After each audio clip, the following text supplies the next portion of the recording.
নমস্কাৰ বন্ধু বান্ধৱীসকল, পোনপ্ৰথমে সকলোকে স্বাগতম জনাইছোঁ আমাৰ এই সৰু চেনেলটিলৈ। আজি আমাৰ ফাৰ্ষ্ট কুৱেশ্যনটো হৈছে অসম আৰক্ষীৰ বৰ্তমান সঞ্চালক প্ৰধানজন কোন? উত্তৰ জি.পি. সিং। দ্বিতীয় প্ৰশ্ন, অসম আৰক্ষীৰ মুখ্য কাৰ্যালয় ক'ত অৱস্থিত? উত্তৰ উলুবাৰী। নেক্সট কুৱেশ্যন, অসম আৰক্ষী কোনটো বিভাগৰ নিয়ন্ত্ৰণত থাকে? উত্তৰ গৃহ বিভাগৰ নিয়ন্ত্ৰণত। নেক্সট কুৱেশ্যন, অসমত কিমানখন পুলিচ জিলা আছে? উত্তৰ ৩৫খন।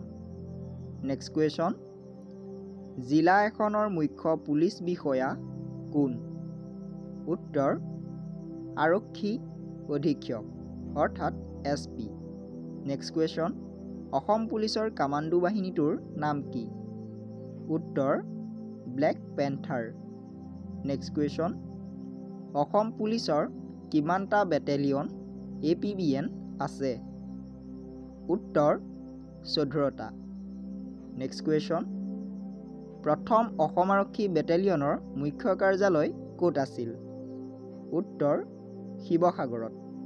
নেক্সট কুৱেশ্যন, অসমত কিমানটা পুলিচ ৰেঞ্জ আছে? উত্তৰ ৭টা ৰেঞ্জ আছে। নেক্সট কুৱেশ্যন, অসম আৰক্ষীৰ কিমানটা IR অৰ্থাৎ ইণ্ডিয়ান ৰিজাৰ্ভ বেটেলিয়ন আছে?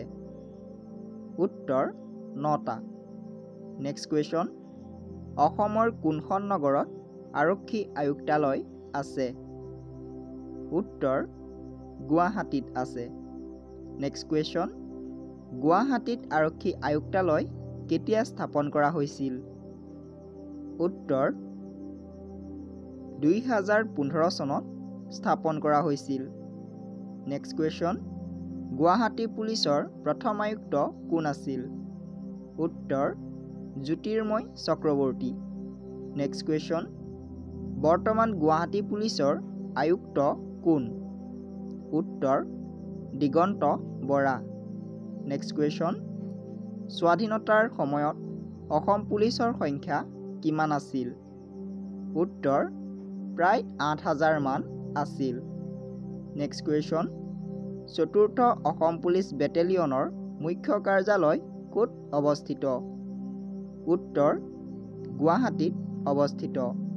নেক্সট কুৱেশ্যন, প্ৰথম অসম পুলিচ টাস্ক ফ'ৰ্চৰ APTFৰ মুখ্য কাৰ্যালয় ক'ত? উত্তৰ গোৱালপাৰাত। নেক্সট কুৱেশ্যন, অসম পুলিচৰ বৰ্তমান আগ্নেয়াস্ত্ৰ কি? উত্তৰ INSAS rifle. Next question, Assam পুলিচে ব্যৱহাৰ কৰা ৰায়ট কণ্ট্ৰল গাড়ীখনৰ নাম কি?